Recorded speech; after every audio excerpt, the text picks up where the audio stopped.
ఇంకొక కామెడీ ఏందో చేసింది. కుటుంబం వచ్చి ప్రచారం చేసిందా? జబర్దస్త్ ఆర్టిస్టులు వచ్చి ప్రచారం చేశారా? వైసీపీకి చేయలేదా? పిఠాపురం నియోజకవర్గంలో పవన్ కళ్యాణ్ గారు ఆయన ఒక పార్టీ అధ్యక్షులుగా ఆయన నియోజకవర్గానికి మిగతా ఎమ్మెల్యే కంటెస్టెంట్ ఎలా కన్ఫైన్ అయి చేసుకున్నారో అలాగా ఆయన చేయడానికి కుదరదు కాబట్టి మిగతా కంటెస్టెంట్లు ఆయన పార్టీ నుంచి పోటీ చేసినటువంటి మిగతా వాళ్ళ నియోజకవర్గాలకు కూడా ఆయన వెళ్ళి ప్రచారం చేయాల్సిన పరిస్థితులు ఉన్నాయి కాబట్టి అప్పుడు ఆయన మిగతా నియోజకవర్గాల్లో కూడా కొంతమందికి ప్రచారం చేస్తూ ఉంటే ఆయన నియోజకవర్గంలో నిరంతరం కొనసాగేటువంటి ప్రచారంలో భాగంగా స్వచ్ఛందంగా వచ్చారు జబర్దస్త్ ఆర్టిస్టులు. ఎవరు వాళ్ళని పిలిపించలా.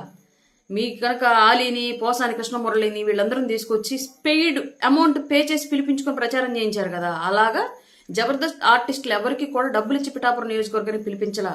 ఆయన కుటుంబ సభ్యులు కూడా అట్లాంటి వ్యక్తికి మనం ఈ టైంలోనే సహాయం చేయాలి, రాజకీయం గతంలో ఎప్పుడు ఆయనకు సపోర్ట్ ఇవ్వలేదు, ఈ టైంలోనే మనం సపోర్ట్ ఇవ్వాలి అని చెప్పేసి స్వచ్ఛందంగా వచ్చి సపోర్ట్ ఆ నియోజకవర్గంలో ప్రచారం చేశారు.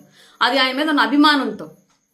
ఆయన నియోజకవర్గంలో నిరంతరం సాగేటువంటి ప్రచారంలో భాగంగా వాళ్ళు కూడా అందులో ఆయన గెలుపులో భాగస్వాములు అవ్వాలి అనే ఉద్దేశంతో వచ్చారు తప్ప ఎవరిని పవన్ కళ్యాణ్ గారు ఓడిపోతారనో వీళ్ళు ప్రచారం చెయ్యంగానే మాత్రమే గెలిచేస్తారనో ఇలాంటి ఉద్దేశాలతోటి అక్కడ నియోజకవర్గంలోకి ఎవరిని తీసుకురాలి.